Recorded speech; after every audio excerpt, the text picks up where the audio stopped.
Bonjour, bienvenue à SQTV. On est à Saint-Lin-Laurentide sur une opération en matière de sécurité routière avec un partenaire très important pour la Sûreté du Québec.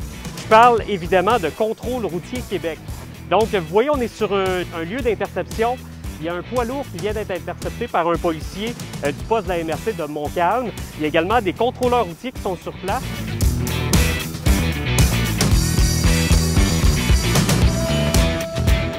Aujourd'hui, le vlog va traiter de la collaboration entre les policiers et les contrôleurs routiers.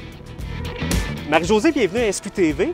D'abord, j'aimerais savoir, c'est quoi un contrôleur routier? Un contrôleur routier, c'est un agent de la paix et un constable spécial. Agent de la paix pour appliquer tout ce qui est loi et règlement qui découle du Code de sécurité routière. Et constable spécial parce qu'on applique certaines infractions criminelles sur lesquelles on pourrait intervenir. Il faut savoir qu'on est une agence d'application de loi. Donc, on intercepte, on émet des constats d'infraction. Et essentiellement, on appartient à la Société d'assurance automobile du Québec. Et on s'occupe essentiellement de tout ce qui est transport routier, la majorité du temps commercial. Souvent, quand on parle des contrôleurs routiers, les gens pensent qu'on est seulement dans les postes de contrôle aux abords des autoroutes. Mais non, on est vraiment à la grandeur du Québec, autant sur les autoroutes, les routes et les rues en milieu urbain. Là, on est vraiment partout. Les policiers, c'est des généralistes, les patrouilleurs, c'est-à-dire qu'ils peuvent intervenir autant sur la route, dans des commerces, dans des résidences, à la suite d'appels du public et ainsi de suite. Vous avez vraiment une spécialité, c'est sur la route. Oui, on applique 46 lois et règlements. Et comme tu dis, essentiellement, ça va être sur le transport routier, mais ça peut aller du plus petit véhicule, là, plaqué F, qui fait de la livraison de pizza, jusqu'aux gros camions, les grands trains routiers qu'on voit sur les autoroutes. Ça implique aussi le transport de personnes, donc tout ce qui est autobus, taxi, Uber, Eva, là, qui sont tout nouveaux. Et à l'occasion, on pourrait intercepter un véhicule de promenade. Donc ces conducteurs-là sont souvent surpris, mais oui, on a certains pouvoirs, sont limités.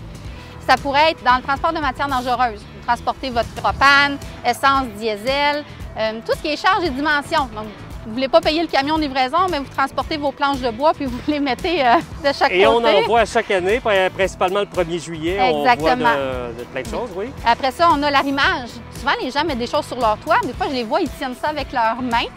Donc, il y a une manière d'attacher les choses. Et tout ce qui est mécanique, on a une expertise particulière en mécanique et infraction criminelle, bien sûr. Capacité affaiblie qui est devant nous autres, on va avoir le pouvoir d'intervenir. C'est quoi la collaboration qu'il y a entre les policiers et le contrôle routier? Souvent, ça va être dans des cas où un véhicule lourd va être impliqué dans une collision. Okay? Ça peut être une collision avec un piéton, un cycliste, un automobiliste, ou seulement parce qu'il a perdu sa cargaison lors d'un virage.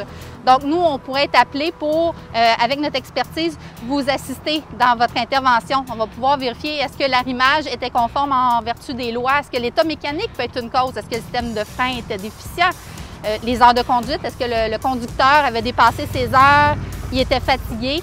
Puis on a des équipements spécialisés aussi que plusieurs services de police n'ont pas, donc ça peut vous aider dans certaines interventions. On travaille souvent ensemble, prévention et répression aussi. On travaille ensemble dans l'opération nationale concertée, distraction. On a travaillé ensemble dans des autobus, vérifier est-ce que tout le monde n'utilisait pas le cellulaire au volant ou portait leur ceinture de sécurité. Puis aussi, en prévention, on a travaillé les angles morts ensemble. On se promène à travers le Québec avec la Sûreté du Québec, certains autres services de police aussi, pour montrer les angles morts aux piétons puis aux cyclistes. Souvent, vous comme nous, on est appelés dans des collisions où est-ce qu'il y a un piéton ou un cycliste qui pourrait être happé par un camion. Et là, ça permet de montrer aux gens les angles morts puis changer leur comportement. L'objectif, on l'a le même, c'est vraiment la sécurité routière, améliorer le bilan routier. En changeant le comportement de tout le monde, on atteint notre objectif ensemble.